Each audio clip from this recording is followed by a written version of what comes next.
Hi, everyone, agents, listeners. Thanks for tuning back in. This is Katlyn Eggar. Welcome back. And the Age of Independence is here. And it's bringing an opportunity to evolve our agencies from the inside out. And today's episode is all about the heartbeat of your agency. So I invited a really special guest to talk to us about what he's doing to build relationships in the agency and how relationships are really the guiding compass of everything that he does. So hi, Brandon. Welcome to the show. How are you today? Hey, Katlyn, thank you so much. So good to be here. So excited to be a part of this podcast, excited for the season, the time of year, the holidays. Just life is great, and honored to take some time out of the busyness of life and just to visit with you here and the listeners for a little bit. So thank you so much. Oh my gosh. And I'm so glad to have you join me. And what a year it has been. It has been action-packed. There has been really just a lot to be grateful for. And we're so blessed that we get to do what we do every day. It's been phenomenal. And I think so much of it is perspective. You know, as I look back at the course of the year, I think about nearly a year ago, I was in a place of the year 2020. I'm so glad 2019 is over. It's going to be a phenomenal year. New beginnings, new vision, a new decade. Life is going to be amazing. And then 2020 happened, and we've been hit with a pandemic in the middle of an election year that's been polarizing. We've had racism at the forefront. It's been the fires throughout the western part of the United States and Australia at the beginning of the year. Like, as a globe, it's been the craziest year. It has.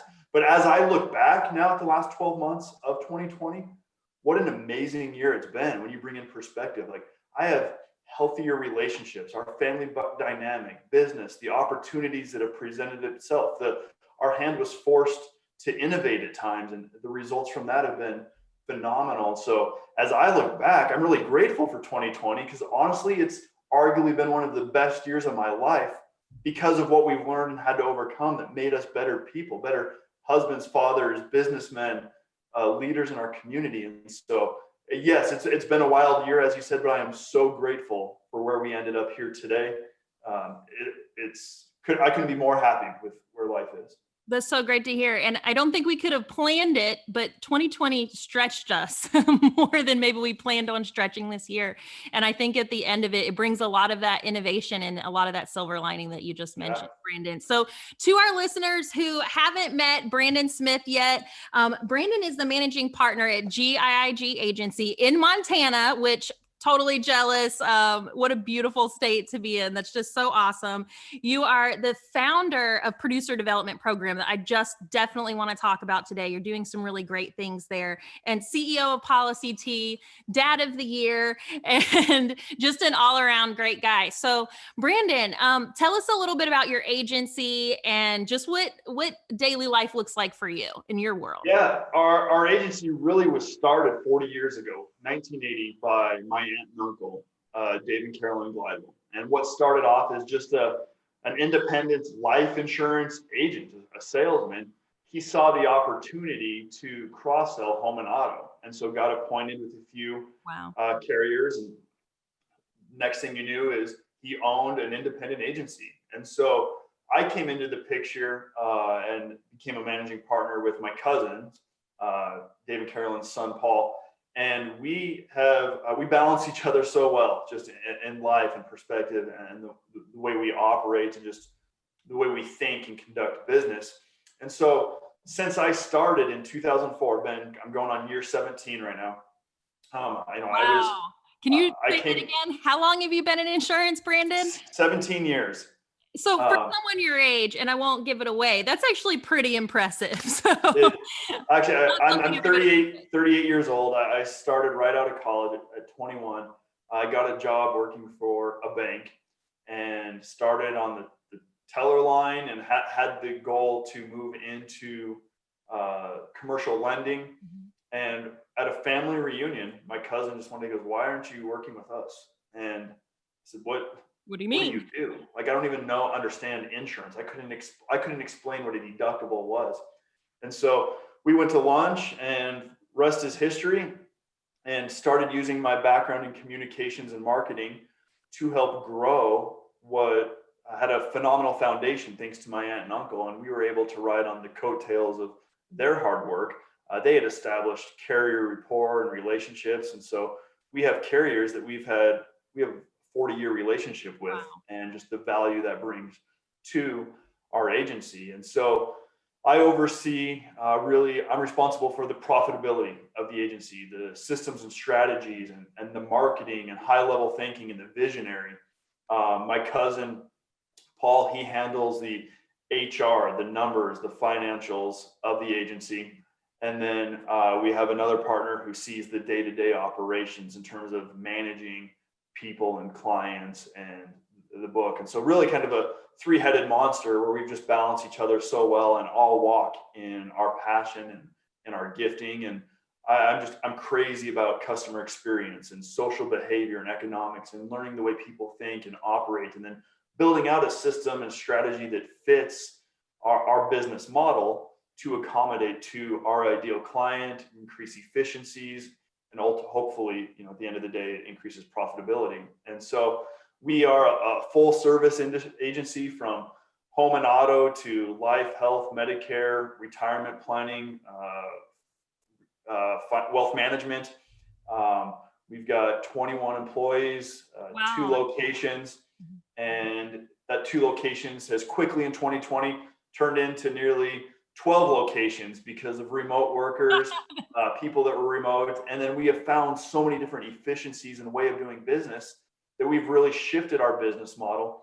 And 50% of our team will more than likely never come back to the office because of our business model. We're going to stay remote because of what it's increased efficiencies, lowered overhead, decreased the number of hours worked. Our team is getting stuff done faster at a more rapid pace. And I think that's primarily due to the fact that the conversations around the water cooler aren't happening as frequently or as long as they once were. I mean, we're still very focused on office culture and relationships and people. So it's not, we're not cutting off our nose to spite our face saying, hey, this is the direction we're going to go. We're still very intentional in our communication and calls and building relationship.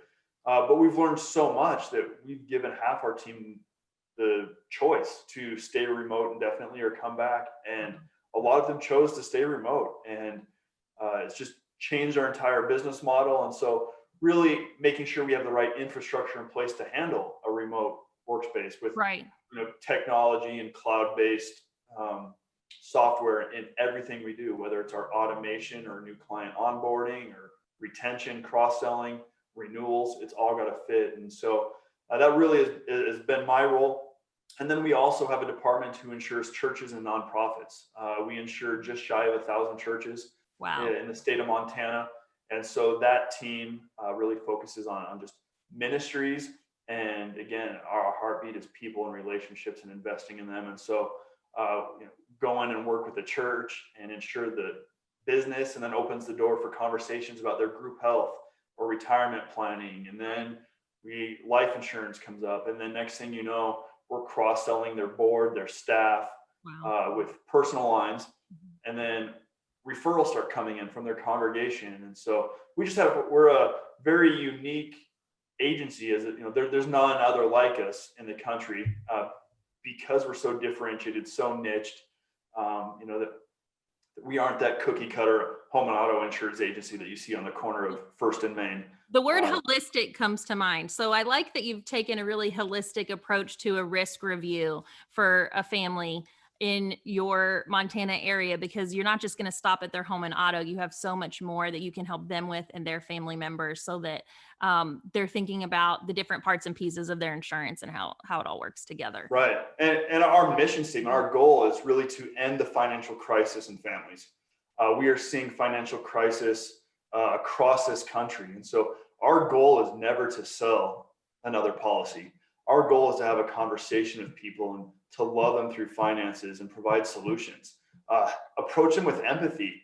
You're struggling in your budget. Had you considered selling the boat?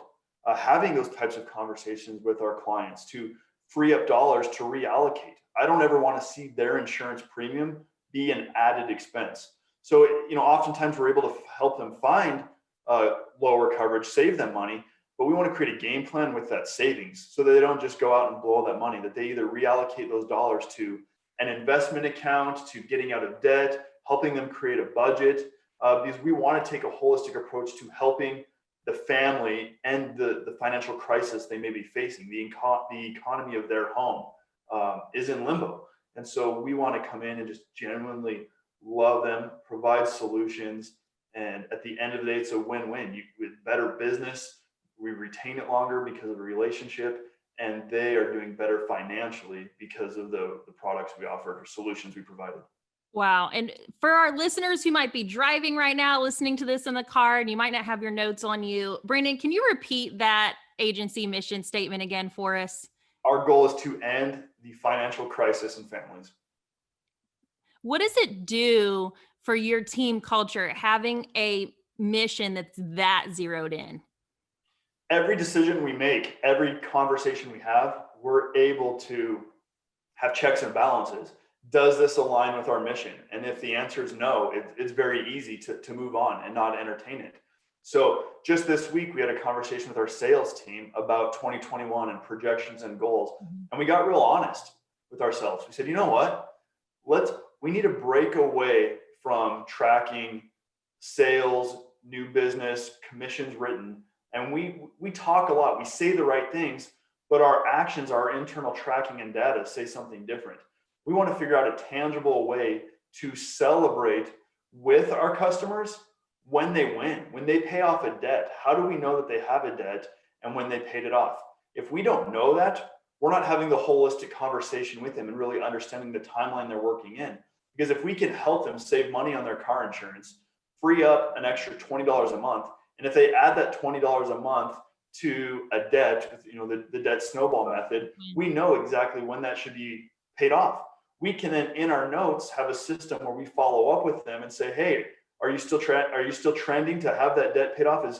Is American Express going to be paid off this month?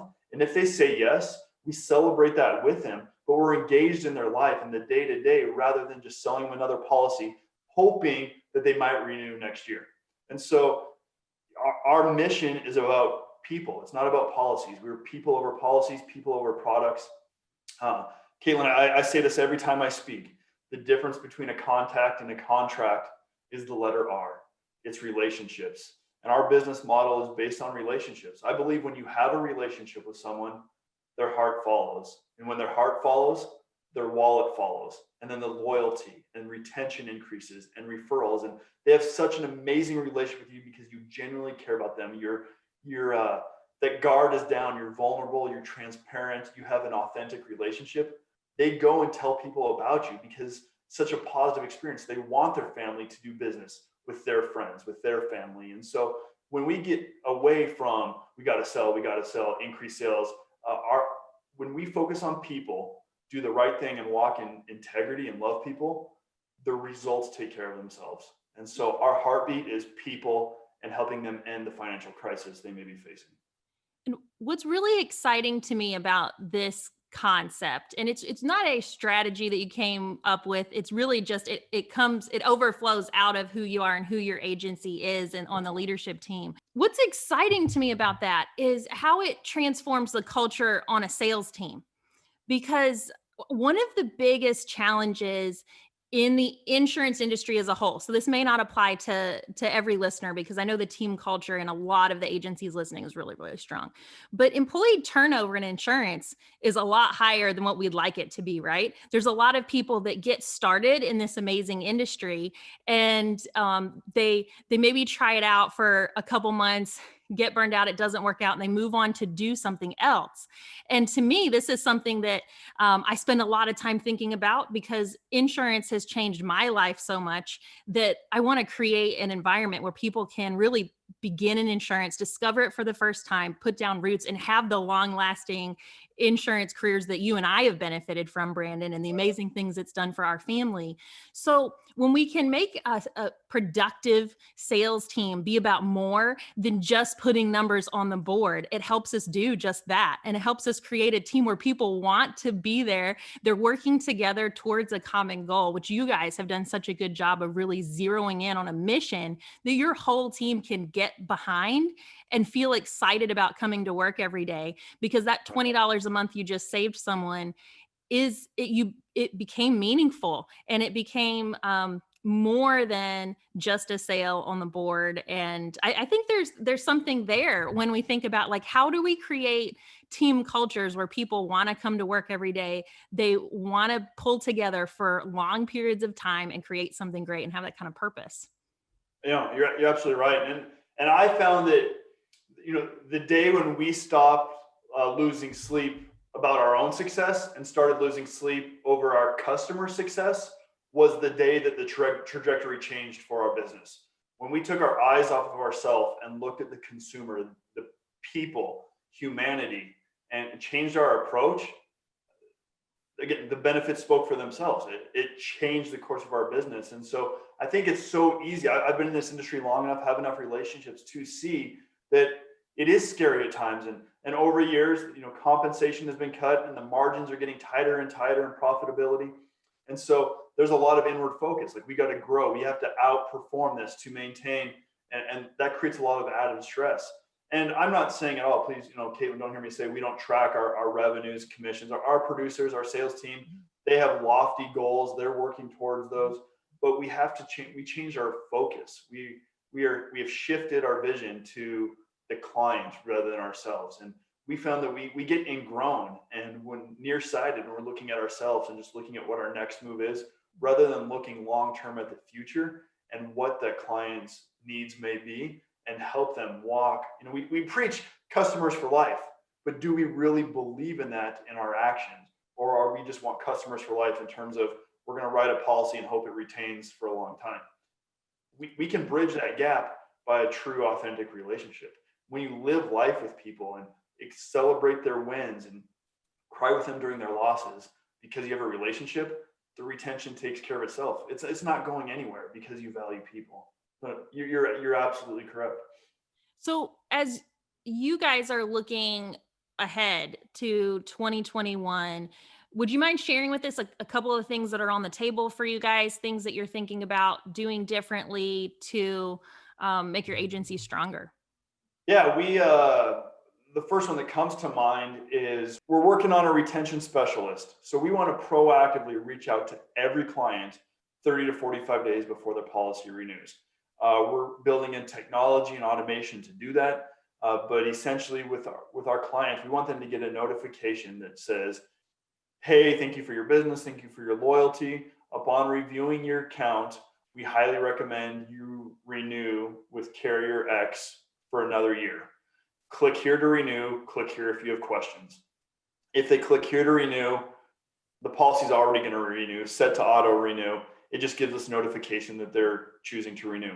If they have questions, creates an opportunity for a more in-depth conversation of really reviewing the account and what's necessary, what's needed, cross-sell, add ancillary policies, life insurance discussion, umbrella discussion, figuring out, making sure they're properly protected. Another email that will go out will be potentially, hey, after reviewing your account and seeing company X has increased your renewal to X amount of dollars, we highly recommend we move you to carrier Z, which will save you X amount of dollars. Click here to start with carrier Z. Click here to stay with X. Click here if you have questions. And so, talk about reducing friction in the renewal process. So. Right. And so, with a couple clicks of the mouse and comparative raters, we can look at those renewals when they download, figure out which ones we need to proactively reshop. Do that, but taking that data and automating these emails that go out. So our goal is that we never get that phone call of, I just got my renewal, can you reshop me? We want to remove the sticker shock of people opening up that envelope and seeing their renewal. And so we want to tell them first what their renewal is before the carrier tells them. But we also want to, have those conversations where we can review, cross-sell, increase retention. So heavy focus on retention. I feel like I'm saying it over and over with you here, Katlyn, but retention is huge for us. In some of my recent studying, I found that only 30% of independent agencies have a game plan when it comes to retention.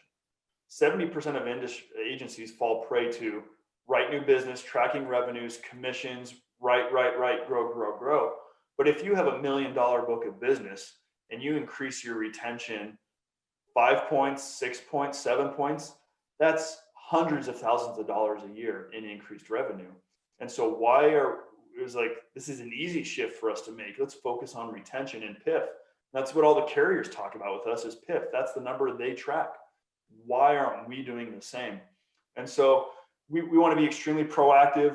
We don't want our clients any shock at all. And we want to increase efficiencies with our service team to eliminate the number of phone calls coming in to be reshopped. And so hopefully we're increasing retention, increasing customer experience, increasing relationships, increasing efficiencies, decreasing service work. And if all goes as planned, profitability increases. So again, it's a win-win for us, our team, and the client. So really passionate about that.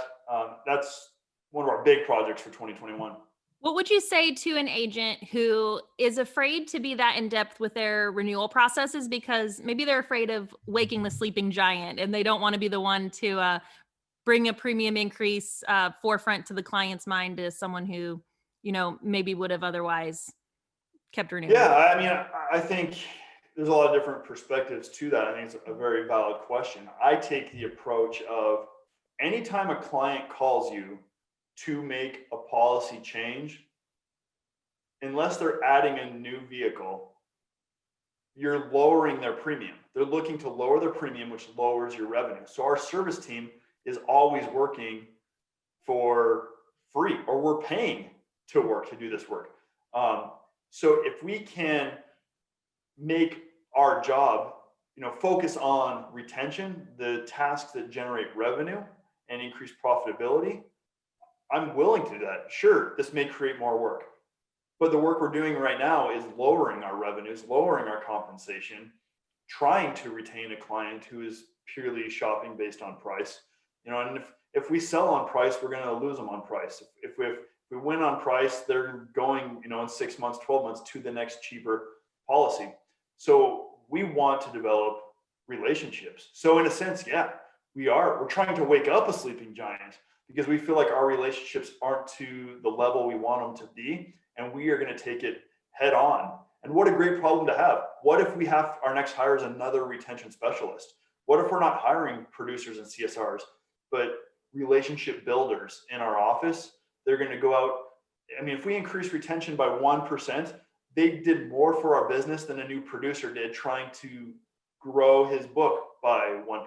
So in a sense, I would say, yes, listener, wake up that sleeping giant, focus on people and relationships and have those conversations, make sure they're properly protected. And when you help people, when you have a relationship, you have the opportunity to speak into their life. So you can point out the flaws, the gaps, the hole in their coverage and educate, and they're going to be more receptive to hearing that from you because you have a relationship rather than assuming you're just trying to increase the rate to make more money and a commission for yourself. So it starts with you, it starts with me. Our mindset has to shift from policies to people. Focus on people and the results take care of themselves.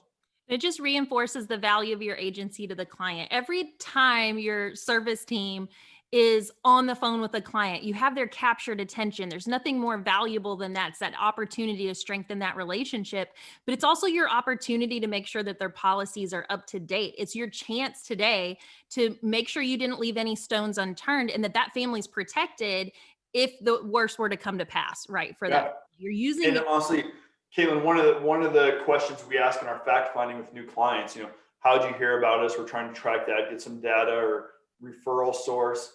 But we hear more often than not, my prior agent never called me back. I can't get a hold of my agent. Like that's the number one. And so the bar is really low for customer service expectations. Like all you have to do is answer the phone and you have already have an advantage over the incumbent agent. And Having so if you're, if a listener is like, I don't want to wake up the sleeping giant, well, we don't ever want to be the agency where our clients say they never heard from us or we didn't get back to them. So rather than focusing on, oh, we got to build out this automation and Brandon's doing this renewal campaign, like that's great. But don't ever compare your beginning to somebody else's middle. I've been doing this 17 years and we're just now at that place. So maybe for you, you listener, you're young agent, new startup, maybe you just acquired a book, just start with people, get back to people, be responsive, be accessible, and start doing that to generate the business. And then once you have the business coming in, it'll free you up to enhance and expand the customer experience. So don't try to go all in on, we got to build this renewal system right now. Just start answering the phone. Just be there, be present for your customers. And that separates you from the majority of the agents in this industry.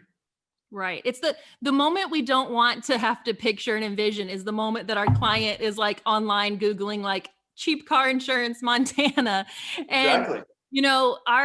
Coming from an agency that's really high volume new business, our sales producers are going to ask that client when they're shopping, hey, when was the last time your agent reviewed your insurance policy with you? So if we were working the Montana landscape, they'd say, oh, well, 6 months ago, right? Or 2 weeks ago. And so that client is going to be a lot more bulletproof than an agency where those outbound, proactive, hands-on retention processes just aren't in place yet.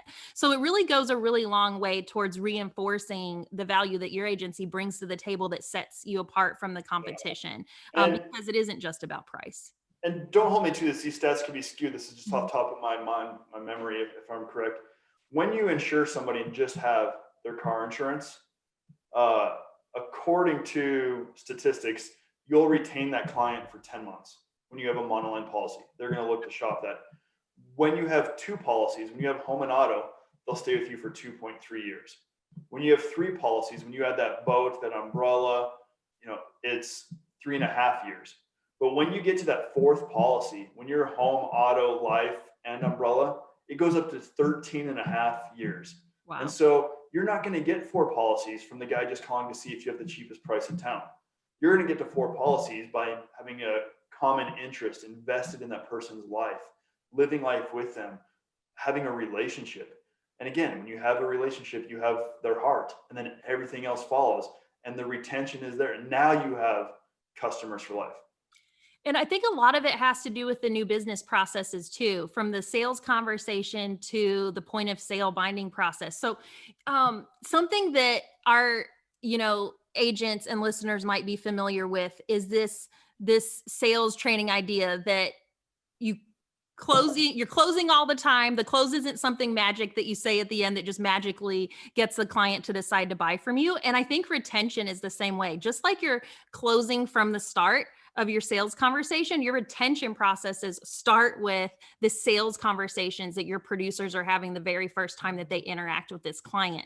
So if they are not following certain processes to make sure that the policy is updated, that it has coverages on it, that you're having a deep conversation, that you're not just saying, do you want full coverage or liability only, but that you're going deeper, that has an impact on the retention 1, 2, 3 years down the road, because you have an opportunity on the sales side to retrain the client what to expect out of their interaction with their local insurance agent. And so a really great quality sales conversation, I think, can set it up so that you don't have those new business things go wrong that can impact that early retention of the policy. So you mentioned a car policy. A monoline auto by itself might only stick on the books for 10 months. Well, it can be shorter than that if the client didn't activate their telematics device and they get a bill in the mail. So there's just so much, I think, that goes into from the very first time that your agency speaks on the phone with the client, and just being really purposeful throughout that whole relationship and interaction. Yeah, I think you're absolutely right. And I think closing the deal has become more and more challenging with remote work, less relationships. How do you close the deal with somebody you don't have a relationship with? That becomes a challenge. Again, I know I threw out a bunch of statistics. I don't remember exactly what it was, but it's some unbelievable, it's a high number in the number of producers who never actually ask for the business. What we do is we put Really high, proposals by the way. together, and then we send off the proposal, and then we let them decide. They open up the email, look at the PDF, and what do? They scroll down and look at the rate. They ignore all the coverage. They look at rate first and compare the rate to what they're currently paying. And if it's substantially more, end of conversation, they're done. If it's close, then they scroll up and make sure the coverages are in line. And so when we're not having that conversation with our clients, when we're not leading them to the closing, the close, that's really, really challenging when you don't have a relationship with someone. So if we can do just a mini crash course here, if you don't mind sharing, like what would asking for the sale look like in your agency? Well, it's always different. I think the most important part of the sale is the close. That's why we're in business. And if you don't get the business, then you're not going to be in business. And so you have to transition from the proposal to the close. And so there's all types of different tactics in training or development. There's the puppy dog close, where you saw remember like pet stores when you couldn't make a decision if you wanted the puppy, so they would say, hey, take it home for the weekend. And well, they know that you're going to bond with it over the weekend. That's happened to my husband and I before. Yes, we ended up that with happens. So, we can't do that, obviously, in our. So what we like to do, and the way we train our team of producers, is I call it just the assumptive close. You can read a bunch of books on closing and sales techniques, but the assumptive close, by just asking a question of, hey, when should we get started on issuing the policies, or what would you like for an effective date? With your home policy, there's different tiers and different packages of the carrier.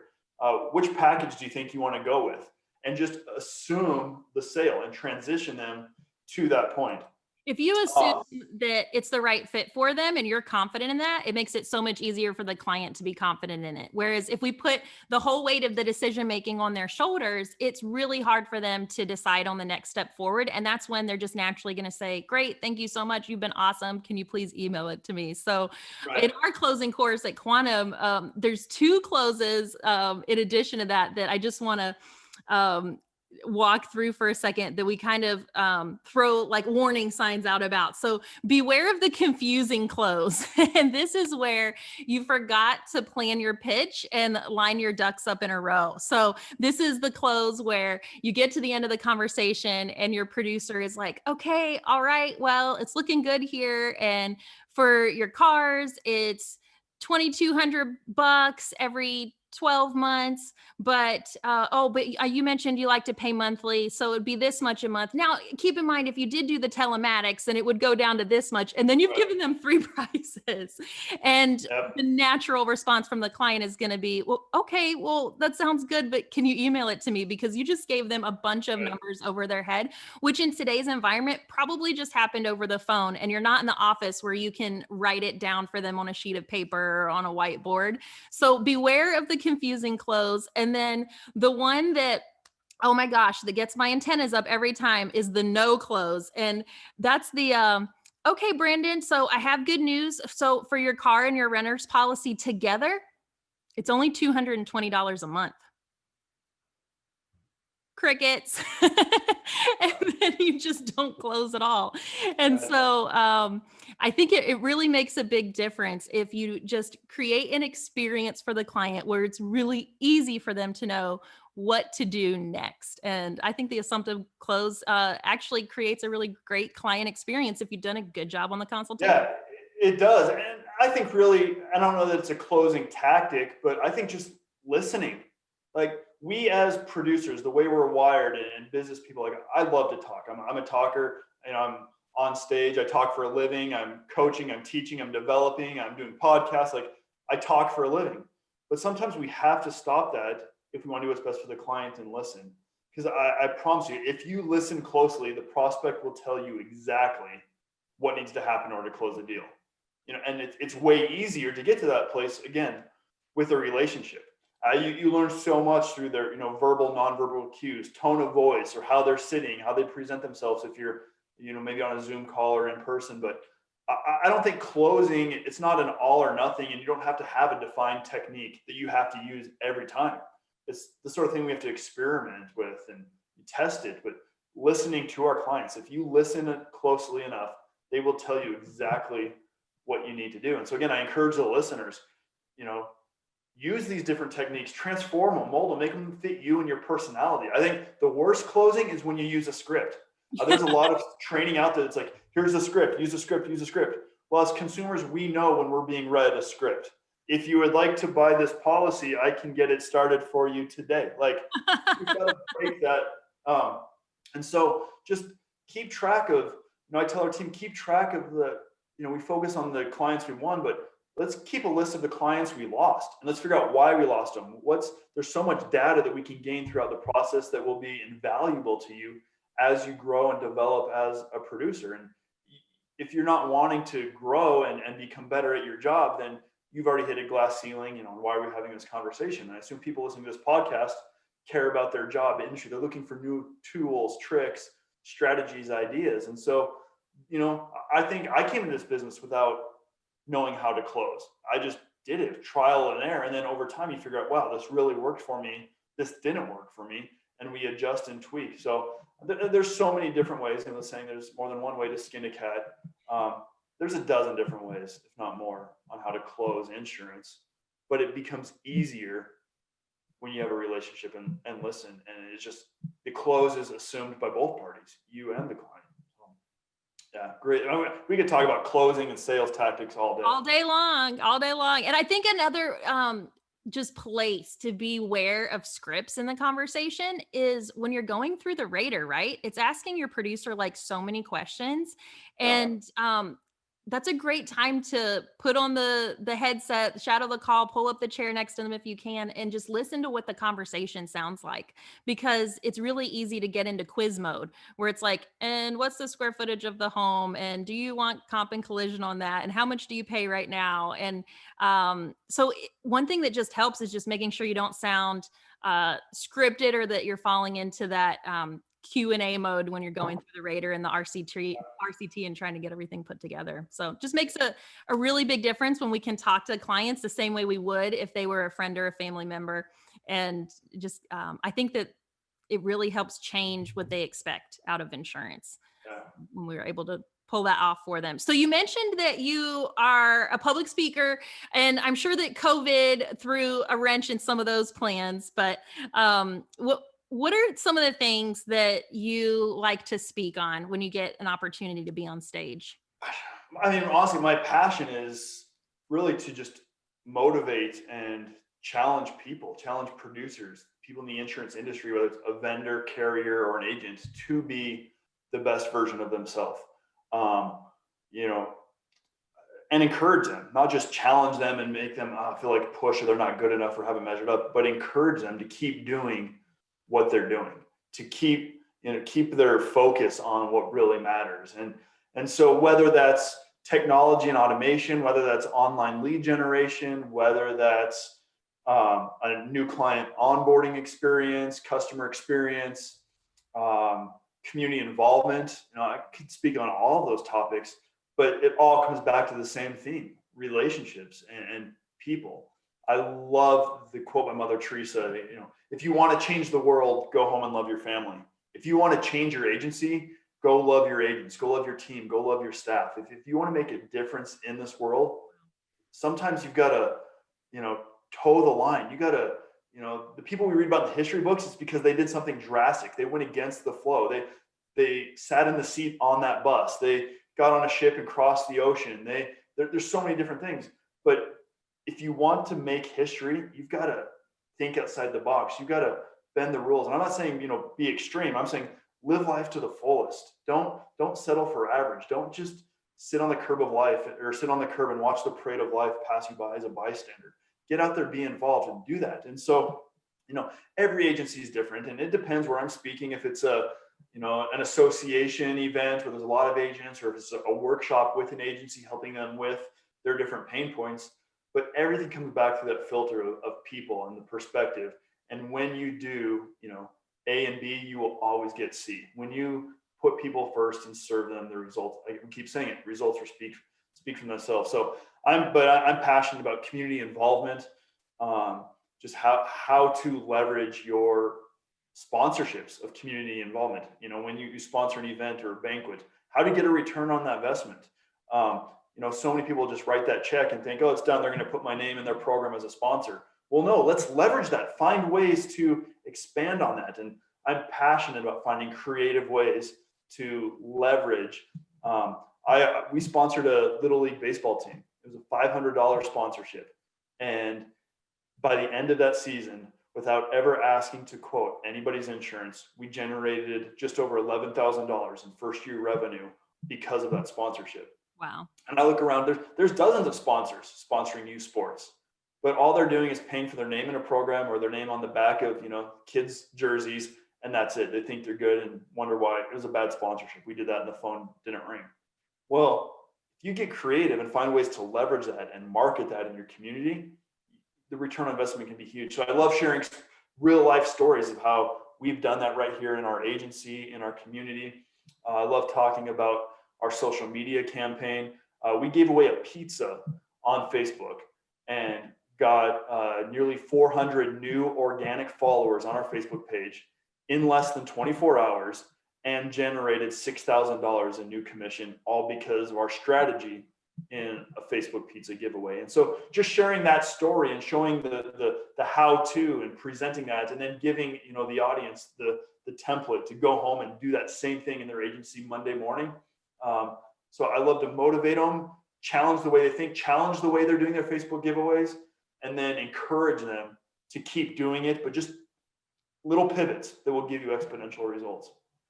And advertising has to be living and breathing. There has to be a heartbeat to it if you're going to see that kind of ROI. Right.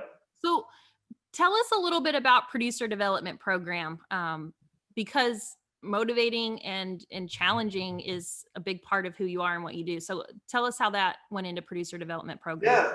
So it really started with COVID. I had 15 different conferences and speaking engagements get canceled between March and September. And so a couple of them went to virtual events, and those were still great events, but it's different. There's not the engagement of people and the atmosphere of relationships and, shaking people's hands on the hallways. And you learn so much from people because of the relationships, not necessarily from the speaker on stage. So events were very different, and really believe in the message and what we're doing and want to get it out there and want to just give it away. I want agents to copy, paste, plagiarize, make it their own, what we've done. And so it's like, gosh, I have this itch to be out there speaking and really can't. And so I just realized that, in my 17 years in the industry, I have yet to see a producer sales training program that isn't overpriced. There's some out there that are $18,000, $25,000 to put a producer through. There's some that are just online training, like modules that are just very sterile, dry, lethargic of just insurance terminology, no practical application. And then no disrespect to the carriers, there's carriers with producer development program. Like you could Google it and you'll find State Farm has a producer development program, Farmers, Farm Bureau, Safeco, they all have producer development programs. And so I just thought, gosh, and the industry, the carriers that have them, quite honestly, they are training you with a slant to sell more of their product. There's a benefit for the carrier in that. And so I just decided, gosh, I want to create a program that is real life, practical application that's fun, engaging, that talks about objections, overcoming objections, social media, marketing, prospecting, how to properly put together a proposal, how to close, how to onboard a new client. I mean, list goes on and what I've developed in this course. Asking the right questions, understanding the demographics of your client, earning capacity and the flexibility that this industry, the things that we really like, how that works to our advantage and how to take advantage of that. But relationship sales versus traditional selling models. Dive into empathy, really, and understanding your client or where they're at, and selling on value over price. And so none of that was out there. And so I took about 3 months and did a ton of writing, a ton of recording, and built out a producer development program, an online course that launched back in, gosh, we're December now. So that was back in, I think our official launch date was beginning of October, of just creating a platform for producers to learn from producers. Remove all bias of just simple, tangible, practical application. In there, I talk about some of the different, asking the right questions. What are those questions? And I'll save it here. I won't spoil it, but I have a question in there that I learned probably 15 years ago, that if you ask this question during the fact-finding conversation, you will increase your revenues by thousands of dollars a year, guaranteed. And it's just one simple question that an agent carrier or carrier rep, taught me. And just these sort of things are like, and actually, no, I'll share it. It doesn't matter, because I want people to. The question was, when somebody calls you to add their SUV or their pickup to a policy, and after you get your make, model, VIN, ask them, does that truck have a tow hitch? And the answer is always yes. So then you follow up with, oh, what do you tow? And 8 out of 10 times it's nothing. But those 2 times, Katlyn, it's boat, it's a trailer, it's an RV. You learn so much. It's my ATVs. Such a good tip. And it works too. It works. And then you create a package policy where you include those. You don't give them the option. Hell, we'll just include those here in multi-policy discounts. We're going to bundle this all together for you. But guess what? When it comes to a referral, people who have boats, guess what their friends have? Boats. And now your referrals aren't just another monoline auto policy. You're getting somebody with a home, auto, boat, need for an umbrella. And now you're putting in the same amount of work, working the same amount of hours a week, putting in the same effort, but you've just tripled or quadrupled your revenue and retention because you asked that one simple question. And nobody asks that. Like I have not heard of one agency out there that has a protocol where they ask that question every single time. And it blows my mind. But so we don't just say, hey, here's the question in the producer development course. It's here's how to fit it in. Here's like the role playing. Here's a great way to frame it so that it's not an awkward question. You don't know. It makes sense. It's conversational. Yeah. Tools and resources. So since you unveiled one of your like super secret questions, your secret sauce, I'll share one of mine that piggybacks off of that. Okay, I'm ready. So they have like the big truck, the big, SUV, and you say like, so do you have a hitch on that? What do you tow behind it? They have a boat, what have you? Then follow up with, oh, perfect. So do you have $1 million liability or $2 million liability? Or do you have a $1 million umbrella or a $2 million umbrella? And the 8 out of 10 times it's, I don't have an umbrella. Like, what are you talking about? Right. So those 2 questions, guys, I think those 2 questions, 2021, if you get everybody in your agency to ask those to every client in 2021, I think we're talking millions of dollars. Yeah, awesome. And so, created a course around that framework with actual applications. So whether you're a new producer with no experience and needs some just practical hands-on training that isn't, textbook, sterile, CE type course, that's why I created Producer DP, producerdp.com. If you are a agent, and I know got a buddy who has a small agency, and he has to stop production to go train his new producer. Right. Revenue stops to train, and so he was like, "Whoa." He's already in the program. The feedback from him has been amazing. He just put his producer, said, "Here, go through this, do this." So we got the online course. We've got monthly team calls where we talk about, this week's call is about prospecting, how to, I got feedback like, Brandon, that's great with what you do with Little League, but I feel like I don't have a circle in my community to go out and leverage those relationships. How do I start? Where do I start? And so talking about that, because we hear agency owners tell our producers, go prospect. They don't know what that means. They don't know how. And so creating, the tools and resources to do that and learn and create a network, a platform, and a private group where they can engage and talk with other producers and learn. I believe iron sharpens iron. And so one producer, you get a new idea and a strategy. I just heard from you a great one. And as soon as we're done recording, guess what? My team is getting a message about the $1 million question, the umbrella. It's going to happen. And so that's why I created, the producer development program, producerdp.com. Try to keep the price points as low as possible because I just want to help this industry. I want to inspire people. I want to motivate them. Our industry is shrinking, Katlyn. 2 years ago, there were 38,000 independent agencies in America. There's less than 36,000 today. And why is that? I mean, there's acquisitions going on, and big guys are buying out the smaller ones in rural America. But only 4% of millennials are working in the insurance space or licensed agents. 4%. So our industry hasn't been real attractive to people on the outside looking in. And I want to change that. I want to make it fun. Like I'm the guy when I go to a conference and I'm on stage, I'm wearing a snapback hat backwards. I'm not in a shirt and tie because I want to be different. I want to make it fun. I want to make it engaging. I want the insurance industry to look sexy to the next generation. I don't want my kids growing up saying, I'm not going into insurance. It's boring. It's stale. I want my kids now to be passionate about making a difference and impact in other people's lives. And so we're in this together. This isn't just the Brandon Smith show. It's the Smith family. I got a buy-in from my wife and from my kids and know that the hours I'm away working or I'm on stage, this is us.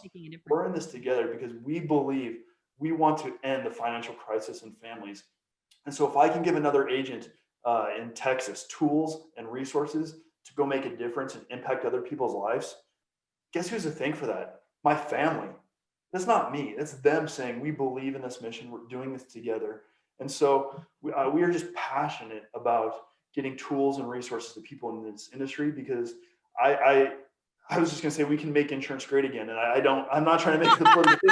I'm just saying we need to get to a place where we are making insurance great, phenomenal. You and I, we're not competitors. The independent agent down the street is not my competitor. There's more than enough business for all of us. As the water rises in this industry, all the boats rise. There's the big captive direct writers, and you know what? They're an 800 number. You're not going to have a relationship with them. Go out and build relationships, invest in people, and your business will grow and thrive. Love it. And you unknowingly just threw in a little plug there to a previous episode on Age of Independence. If you guys scroll back a couple episodes previously, look for the one that says how to compete against the big Goliaths. And it really just expands on what Brandon and I were talking about here today and the things your agency can bring to the table that those 1-800 numbers, not that they